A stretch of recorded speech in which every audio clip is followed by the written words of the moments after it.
Hi everyone, Mark Kwok here. Today we're talking about the iPhone 14 Pro in comparison to my old phone, the iPhone 12 Pro. You guys have probably seen so many reviews on the iPhone 14 Pro now. It's been out for about a month or so. I got the new phone, so I've had a chance to kind of work through it, see if I like it better than the old one, if it's worth the upgrade. So let's talk about it a little. The first one I want to talk about is always on display. This is where, I don't know if you can see it right now, but the phone is actually in a dim state and it's showing everything. Now this is not a new feature. Samsung has had this for a long time.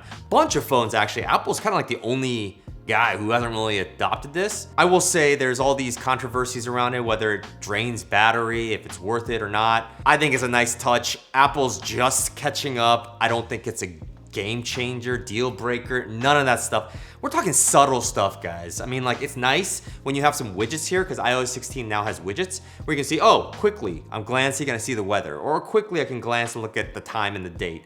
I mean, this sort of stuff, you don't have to press any buttons. It is a nice feature, not a game changer by any means, but I think it is a positive step towards the right direction. 2, everyone talks about this, but dynamic island. If you can take a look, there is a top part here that's like not a notch anymore, but it's apart.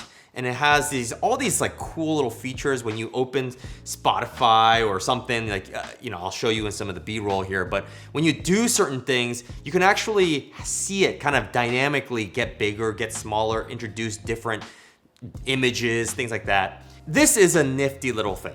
And I think it's a nice way to make something that sucks, which is a notch or like some black area where the camera has to be, just from a physics standpoint, it needs to be there. It's a nice way to take advantage of that and make that into a more delightful experience. It reminds me of like the touch bar, like the physical touch bar on a MacBook.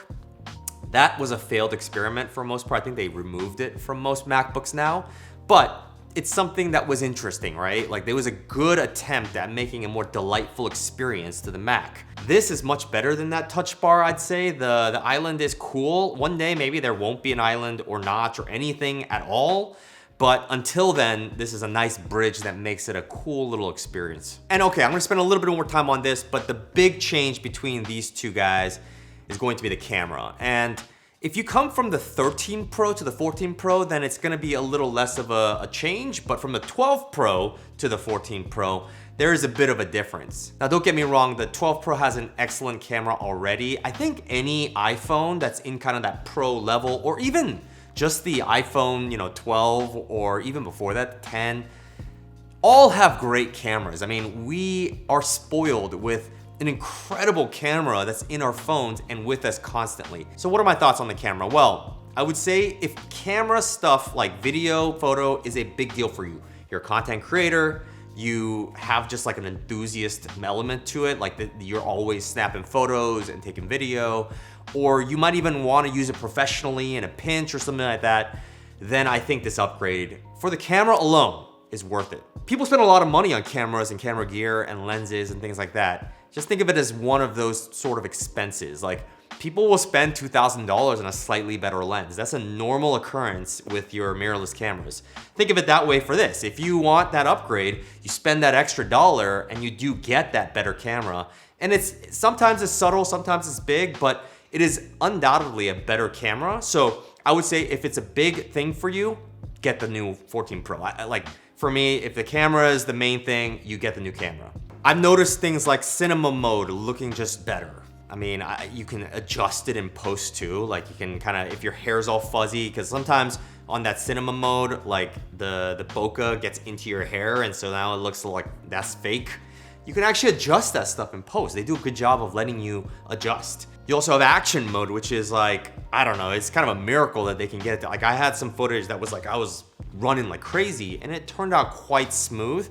Really, really cool stuff. Software they crush it. So those are the new features I wanted to talk about, but overall, what are my thoughts? Is it worth the upgrade? Do I think that you should go from 12 to 14? Here's the reality. I think we haven't reached a step function change in technology like we did when we went from no phone to smartphone.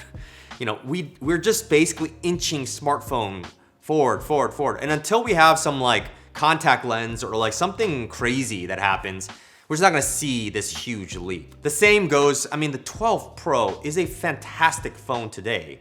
You'd go back, the 10 or the 10S, If the battery lasts, still pretty fantastic experience. Like, I don't think you need to upgrade any more than like once every 3 years or 4 years now. And that's mostly because the battery has started to kind of degrade. Like, as far as the phone and the technology and the cameras, you just don't need to upgrade. I did it because I'm an enthusiast. I love the new, latest, greatest tech. I actually use the camera stuff quite often. Like, I do, you know, yeah, I have this content here, but like there's other types of content where I like to use the phone. But the truth is, if you're not all about that, I would suggest not making that upgrade. You're looking at incremental changes throughout.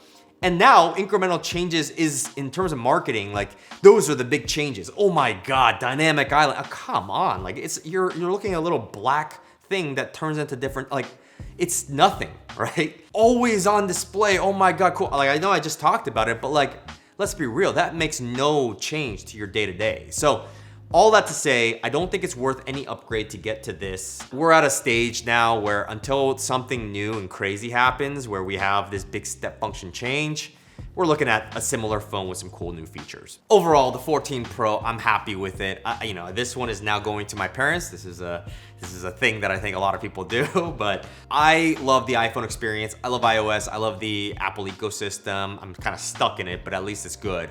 And so this is a good fit for me. And if you're kind of in that bubble too, then I think it's a good fit for you too. Just know you don't need to make that upgrade. Cool. Thank you so much for watching. My name is Mark Kwok. I'll see you guys on the next one.